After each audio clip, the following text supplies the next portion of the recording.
नमस्कार दर्शकवृन्द, कार्यक्रम करियर होराइजनमा तपाईहरू सम्पूर्णलाई हार्दिक स्वागत गर्न चाहन्छु। म मातृका सुवेदी।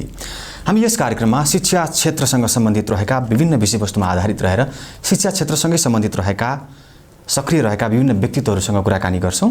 यसै क्रममा आज मसँग कुराकानीको लागि हुनुहुन्छ कोटेश्वरमा अवस्थित कस्मिक इन्टरनेसनल एकाडेमीका चेयरपर्सन लक्ष्मण घिमिरे। सँगसँगै उहाँ वैदेशिक शिक्षा परामर्श दिने एउटा संस्था विविध कन्सल्ट्यान्टका एक्जिक्युटिभ डाइरेक्टर समेत हुनुहुन्छ भने नेपालको शिक्षा क्षेत्रमा लामो समयदेखि सक्रिय रहँदै आउनुभएको छ। उहाँ प्राध्यापन पेसामा समेत आबद्ध हुनुहुन्छ। आज म विशेष गरी उहाँसँग हामी कोभिड-19 को सन्तासबाट गुज्रिरहेका छौं र कोभिड-19 को अत्यधिक प्रभाव परेका क्षेत्रहरूमध्ये शिक्षा क्षेत्र पनि हो।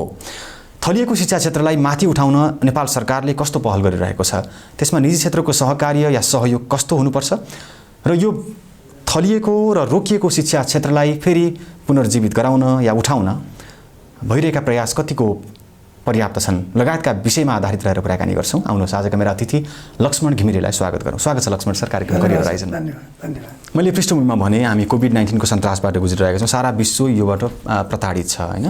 नेपाल पनि 6 महिना भन्दा बढी समय अवधिदेखि चाहिँ कोभिड-19 को संक्रमणबाट गुज्रिरहेको छ। शिक्षा क्षेत्र थलिएको छ हैन। यो प्रभावलाई कसरी व्यवस्थापन भइरहेको छ तपाईले सरस्वती हेर्दाखेरि? यहाँलाई धन्यवाद। र अहिले कोभिड-19 ले लगभग हामीले जुन अनुमान गरेका थियौं त्यो भन्दा धेरै लामो असर गरिसकेको छ। किन भन्दाखेरि एउटा एकाडेमिक सेसन लगभग 1 वर्षको एकाडेमिक सेसन जसमा लगभग 6-7 महिना समय यत्तिकै बित्नु भनेको यो ठुलो असर हो एउटा। दोस्रो म कसरी हेर्छु भन्दाखेरि यो लगभग 33% लगभग जनसङ्ख्या भने त विद्यार्थीको जनसङ्ख्या हो नि हैन। लगभग 90 लाखको हाराहारीमा विद्यार्थी छन् भनेपछि 6 महिना समय यत्तिकै बित्नु भनेको यो एकदम सङ्कटको चरम बिन्दुमा पुग्नु नै हो। तथापि अब केही निजी शैक्षिक संस्थाहरूले अनलाइन मार्फत भर्चुअल क्लासहरूदेखि लिएर यो एउटा प्रक्रियामा त गएकै छ हैन। तथापि हाम्रो त अब यो सबै ग्रामीण भेगहरू छ जहाँ चाहिँ एउटा गरिब विपन्न वर्गहरू पनि छन्, जहाँ अनलाइनको त कुरै छोड्नु एउटा रेडियो सुन्ने समेत अवसर छैन। त्यसकारणले यस्ता सबै कुराहरूलाई पहिचान गरेर एउटा मार्किङ गरेर एउटा लेभल छुट्याएर सरकारी तवरबाट जुन ढङ्गले व्यवस्थापन मिलाउनु पर्छ त्यसमा चाहिँ केही न केही अभाव भएको छ। तथापि निजी शैक्षिक संस्थाहरूले चाहिँ समयमै यसलाई चाहिँ एक ढङ्गले व्यवस्थापन गरेर आफ्नो पहुँचको आधारमा हैन, क्षमताका आधारमा एक ढङ्गले शैक्षिक क्रियाकलापलाई अगाडि ल्याए चाहिँ म देख्छु। तर निजी क्षेत्रले अघि बढाएको वैकल्पिक शिक्षा पद्धतिले पनि सीमित विद्यार्थी वर्गलाई मात्रै छोएको छ भनिन्छ। किनकि निजी क्षेत्रमा शहरी भेगमा आएर पढ्ने विद्यार्थीहरू पनि कोभिडको लकडाउन पछि कोभिड पछिको लकडाउन पछि चाहिँ गाउँ जान बाध्य भए हैन। उनीहरू त शिक्षाबाट वञ्चित नै छन् अहिलेसम्म। तिनीहरूको समस्यालाई सम्बोधन गर्ने यहाँको योजना के छ? हैन, यस्तो छ विशेष गरी निजी शैक्षिक संस्थामा अलिकति आर्थिक रूपमा अलिकति सम्पन्न व्यक्तिहरूले नै बच्चाहरूलाई पढाउँछन्। किनभने त्यहाँ फिज तिर्न सक्ने वर्ग भनेको केही न केही भएकै वर्ग हो। त्यसकारण ती वर्गको एउटा टोटल प्रतिशतमा हेर्ने हो भने एउटा राम्रै प्रतिशत विद्यार्थीहरू पढि नै रहेका छन्। तथापि यहाँले भन्नुभएको जस्तो निजी शैक्षिक क्षेत्रले जुन ढङ्गले आफ्नो पहल कदमी लियो र शैक्षिक गतिविधिलाई अगाडि बढाएको छ नि त्यो हेर्ने हो भने अहिले पनि हाम्रो धेरै चाहिँ बिग्रिसकेका छैन। तथापि मैले फेरि पनि के भने भन्दा शिक्षा भनेपछि त एज अ होलमा नेपालमा अध्ययन गर्ने एउटा सानो प्ले ग्रुप नर्सरीदेखिको हामीले पिएचडी पढ्ने विद्यार्थीसम्मलाई हेर्नुपर्छ।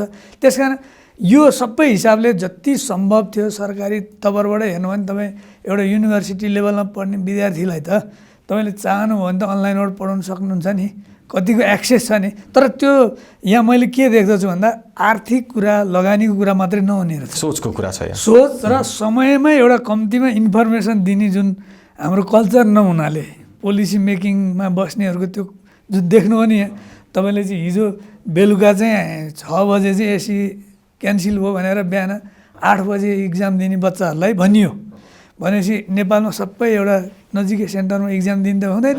कति दुर्गम ठाउँमा 2-3 दिन अगाडि बसेर इक्जाम दिनुपर्ने भनेपछि आखिर त्यही कुरा 2 दिन अगाडि भन्दा भए के बिग्रिन्थ्यो त?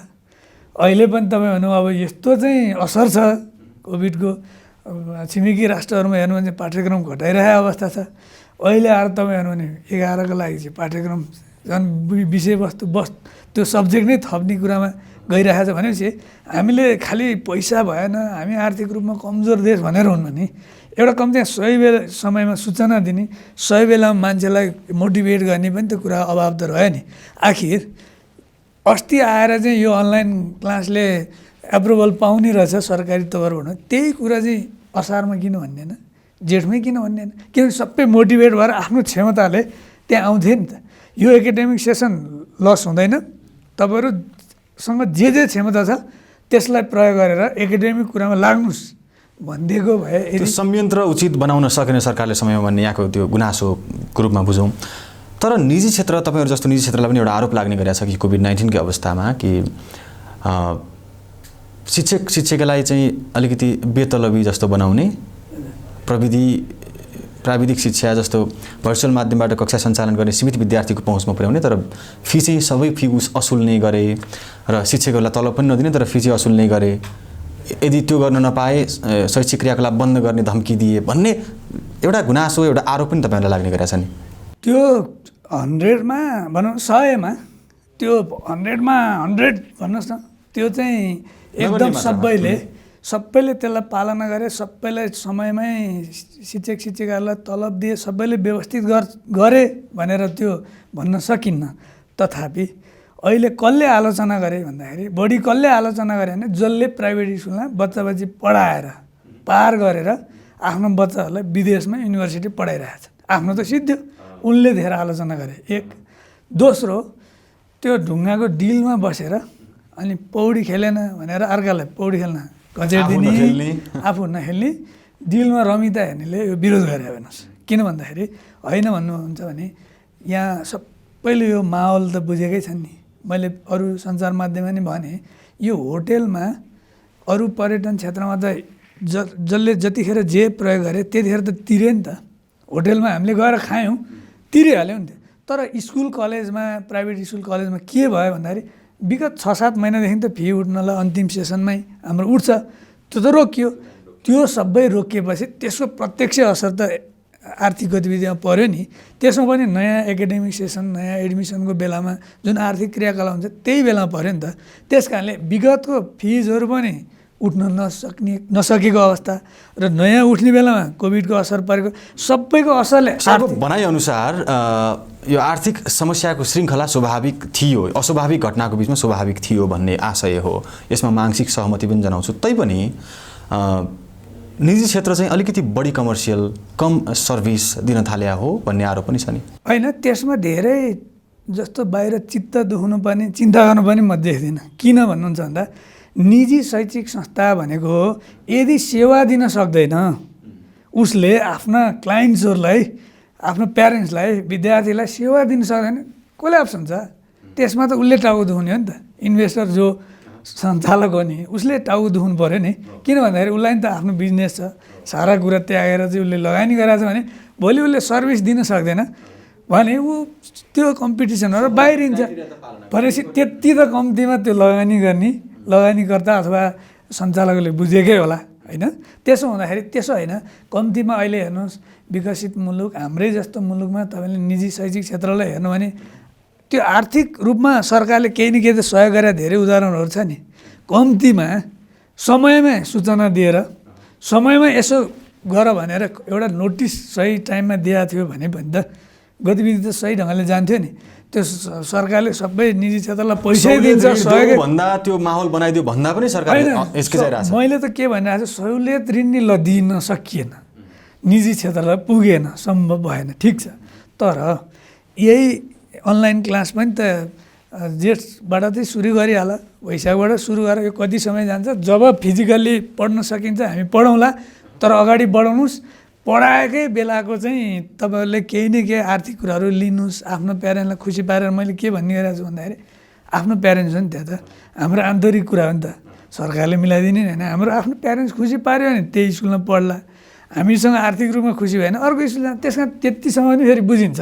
त्यस कारणले बेलामै यो कुराहरू गरेर अलिकति मोटिभेट गर्न सके भए आज धेरै विद्यार्थीहरूले योभन्दा राम्रो पढ्ने शिक्षा क्षेत्रको बिग्रदो अवस्थाको पछाडिको कारक निजी क्षेत्र धेरै कम, सरकार बढी देखियो यहाँको भनाइअनुसार। होइन, म त्यसरी पनि विश्लेषण गर्न चाहन्न। आफ्नो आफ्नो भूमिकामा हामी सबैजना कमजोर हुन सक्छौँ होइन। त्यसकारण निजी क्षेत्रले पनि जस्तो आफ्नो के कमजोरी छ होइन, छ कमजोरी, जस्तो खालि एकदम कमर्सियल ढङ्गले मात्रै नै हेर्नु भएन, सोसियल रेस्पोन्सिबिलिटीलाई नै सँगसँगै लानु पऱ्यो। किन भन्दाखेरि हामीले एउटा कुनै कपडा पसल त थाहा होइन नि, किनभने भोलि त्यसबाट डक्टर उत्पादन हुन्छ, इन्जिनियर उत्पादन हुन्छ, समाजको ठुलो चाहिँ नेता उत्पादन हुन्छ, त्यहाँबाट ठुलो चाहिँ बिजनेस पर्सन त्यहाँ चाहिँ उत्पादन हुन्छ। हाम्रो त एउटा सामाजिक दायित्व पनि छ नि त। भनेपछि त्यो सामाजिक दायित्व पुरा गर्ने हामी विद्यालय सञ्चालक, त्यसमा पनि एउटा शिक्षा क्षेत्र भने त सबै कुराको चाहिँ समग्र विकास त्यहीँ नै जोडिया छ नि त। त्यस कारणले हामीले त्यसरी छुट्टिएर हामी प्राइभेटले ठिक गरेका छौँ मात्रै भने हामी भन्न चाहँदैनौँ। तर खालि के भने यो त अभिभावकले खेल्नुपर्ने भूमिका हुन्छ होइन। जो हामी त सबै अभिभावक भने शिक्षा मन्त्रालयदेखि पोलिसी मेकिङकै कुरामा जान्छ भनेपछि कम्तीमा यही कुराहरूलाई समय सापेक्ष एउटा अलिकति भिजन लिएर हामी दोहोऱ्याएर पूर्व तयारी अपुगमा पुग्यौँ होइन। जस्तो हामी कोभिडको सङ्क्रमणबाट त मुक्त भइसकेका छैन, अझै फैलिरहेछ, झन् बढ्दो क्रममा छ होइन। यसको सन्तास, यसको सङ्क्रमणको यो माहौलमा हामी अझै केही वर्ष रहन सक्छौँ। WHO ले त्यही भनिरहेछ, खोप आइसकेका छैन होइन। हामीले आखिर यसकै बावजुद पनि अब आफ्ना दैनिक क्रियाकलाप, शैक्षिक क्रियाकलापदेखि सबै क्रियाकलाप अघि त बढाउनु नै छ। तपाईँको बुझाइमा, तपाईँको विचारमा, तपाईँको विश्लेषणमा चाहिँ नेपालको अबको यो शैक्षिक सत्रको शिक्षा कस्तो होला र कस्तो हुनुपर्छ होला? अब यस्तो हुन्छ, हामीले जुन फिजिकल्ली एउटा क्लासभित्र विद्यार्थी पढाउँदाखेरिको जे अपेक्षा थियो त्यो अपेक्षालाई अब पुरा गर्न सकिन्न होइन, एउटा। दोस्रो, त्यसो भन्दैमा फेरि 90 लाख लगभग यतिको विद्यार्थीको भविष्यलाई 1 वर्ष धकेलिदिउँ भन्न पनि सकिन्न। त्यस कारणले अब चाहिँ जे बिग्रियो, जे टाइममा गर्न सकिन्न, त्यता नफर्क्यौँ। अब यो बाँकी जुन समय छ नि, अब आधा समय त लगभग छ होइन। भनेपछि यो समयलाई कसरी प्यारेन्ट्सलाई मोटिभेट गर्ने, गाउँघर कुना कानी सबै विद्यार्थी सानादेखि ठुलासम्म विद्यार्थीहरूलाई कसरी मोटिभेट गर्ने र बाँकी भएका जुन हाम्रा अनलाइनका कुराहरू होला, अरू विकल्पहरू जुन छ नि, अहिले पनि तपाईँको हिमाली भेगमा 100जना विद्यार्थी भने सरकारी स्कुलमा 50-50 जना 3-3 दिन मिलाएर पढाएर बोलाएर पढाउन के गाह्रो छ? सकिन्छ नि। त्यो त भनेको यस्ता कुराहरूमा त सोच्नु पऱ्यो। अरू सबै क्षेत्र खुल्दा यो बन्द हुनुपर्ने जरुरत त छैन नि।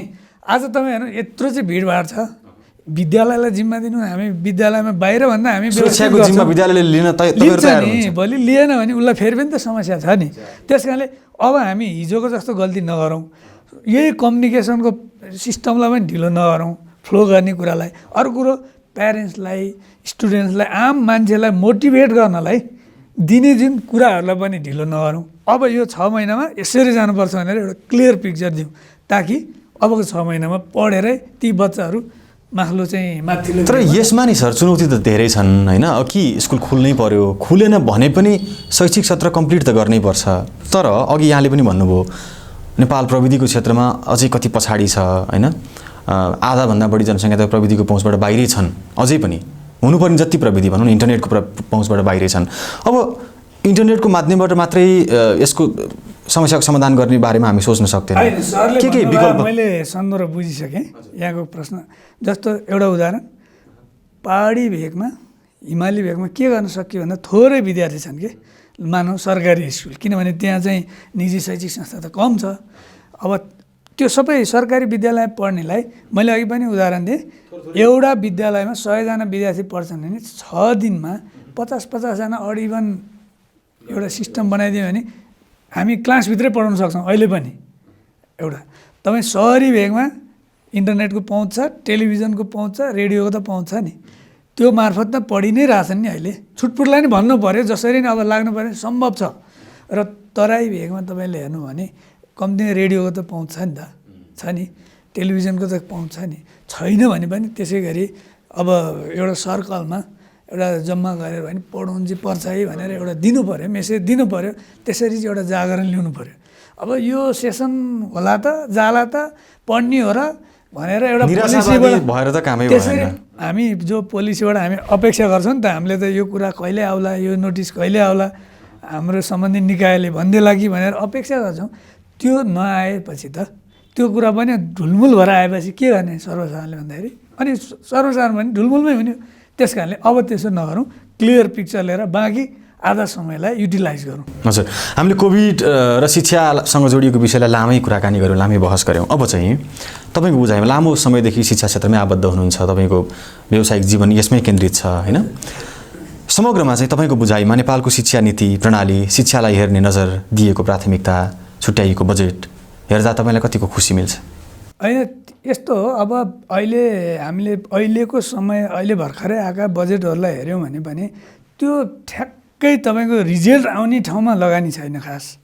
अहिले पनि जति थप बजेट देख्नु भने शिक्षामा गत वर्षभन्दा ती कुराहरू पनि अब तपाईँ केही खाजाका शीर्षकमा बढाएका छन् होइन?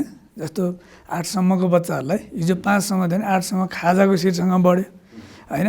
सेनिटरी त्यो प्याडको शीर्षकमा बढ्यो होइन? भनेपछि यी शीर्षकमा गयो, तर यो क्वालिटीका कुरामा, क्वालिटी एजुकेसनको शीर्षकमा बजेट थपिएकै छैन। अरू शीर्षकमा त देखिन्न। त्यस कारणले यो कहिले कहिले तपाईँले हेर्नु भने बजेट मात्रै ठुलो कुरो नि हुन्न। तपाईँलाई एउटा दृष्टान्त दिउँ, हामीले निजी शैक्षिक संस्थाहरूमा सरकारीको भन्दा कम सुविधा दिएर टिचरले त्यो सरकारीभन्दा बढी रिजल्ट दिए नि त। त्यसलाई हेर्ने एउटा संयन्त्रको विकास, एउटा फिडब्याकको सिस्टम, इभ्यालुएसनको सिस्टम, तपाईँको राजनीति गर्ने कल्चर जुन चाहिँ देखिन्छ अझै पनि शिक्षामा, यी कुरालाई लगानी गर्नुपर्छ। पैसै चाहिन्छ होइन नि, यो त अभाव हो नि।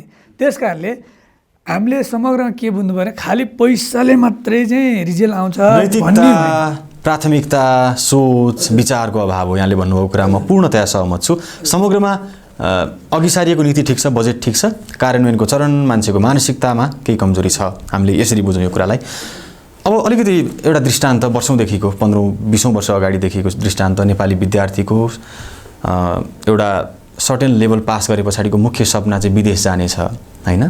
विदेश गएर पढ्नु त एउटा राम्रो कुरा हो यो ग्लोबलाइजेसनको अहिलेको जमानामा। जता गएर पढे पनि नयाँ कुरा सिकिन्छ, नयाँ कुरा, नयाँ इन्भेन्सन, नयाँ कुरा सिकिन्छ विद्यार्थीले।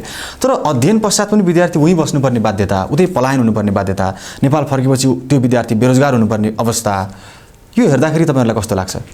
यसमा सिधा मैले अरू बेला पनि प्रष्ट मेरो विचार राख्ने गरेको छु कि अब चाइनाको विद्यार्थी त अमेरिका पढ्न गएकै छन् नि, अमेरिका विद्यार्थी बेलायत पढ्न गएकै छन्, हाम्रै पनि विद्यार्थी जान्छन् होइन? जसको क्षमता छ, जसको बुवा आमाले क्षमता राख्नुहुन्छ, पढाउनुहुन्छ। किन भन्दा नेपालमा सबै विषय त यहाँ फ्लोरिस छैन नि। तपाईँ त टेक्निकल कुराहरू नै स्ट्रङली त गइसकेको छैन भनेपछि त्यसको विकल्पमा विद्यार्थी जान्छन् होइन? अब मेरो जहिले कन्सर्न के भन्दाखेरि विदेश जाँदैन के खराबै हो त? होइन, एउटा प्रश्न खराब त होइन नि, तर गर्नु पऱ्यो के भन्दा जसरी चाइनाको विद्यार्थी अमेरिका पढ्न सरकारले के गर्छ, 5 वर्ष पढ, सरकारले लगानी गर्छ, 5 वर्ष फर्केर आऊ, त्यसबाट बस्नै पाइँदैन भन्छ सरकारले। क्लियर। हामी त्रिभुवन विश्वविद्यालयमा पढ्ने प्रोफेसर उता पढ्न उतै लुक्या खोज्दैनन्, डिबी भर्छौँ हामी, अनि भरिया छ। त्यो कसले हेर्ने हो त? के त प्राध्यापक अमेरिका लुक्नु पाइन्छ होइन नि? त्यस कारण मेरो भनाइ चाहिँ जहिले के रहन्छ भन्दाखेरि त्यहाँ गएका विद्यार्थीहरूलाई आफ्नो आमा बुवा घर परिवार सारा कुरा छोडेर यस्तो रमाइलो वातावरण, यो तपाईँ चाडबाड अनेक छ रमाइलो, सबै छोडेर त्यो एकल जीवन बिताउनु मन छ होला त? हुनु पऱ्यो के भने अब फेरि पनि पोलिसी मेकरहरूले, नीति निर्माताहरूले ठिक छ जाउँ नि त, पढ्न त जानु नहुने होइन त, क्वालिटी लिन नपाइन्छ होइन, फर्केर उसको लागि एउटा उपयुक्त ठाउँ यहाँ निर्माण गर्नु पर्यो नि। फर्किनु लाग्नु त बनाउनु पऱ्यो होइन? भोलि तपाईँ आएर यहाँ चाहिँ 2-3 लाख 1-2 लाख स्यालेरी यहीँ खाने वातावरण होस्, त्यो क्षमताले यहाँ अब तपाईँ त्यो त देख्ने हुन्न। हामीले अघिदेखि कुरा गर्दै आएको स्कुल एजुकेसनदेखि कुरा गर्दै त्यसमा फेरि एउटा प्रश्न पनि छ, अलिकति गम्भीर प्रश्न पनि छ। त्यसको उपज हो यो कि विद्यार्थी विदेश गएर पढेर उतै पलायन फेरि पनि यस्तो हुन्छ, कोही मान्छे यस्तो मूर्ख हुँदैन जसले आफू जन्मिएको ठाउँमा फेरि पनि त्यहाँको क्षमता, त्यहाँको जुन स्किल यहीँ फर्केर त्यहाँ चाहिँ राम्रो इन्कम गर्न सकिन्छ, यहाँ राम्रो सुविधा पाउन सकिन्छ, एउटा प्रेस्टिज हुन्छ भने को मूर्ख हुन्छ र त्यसरी भन्ने हुँदैन नि। तर यहाँ त हुनु पऱ्यो नि त।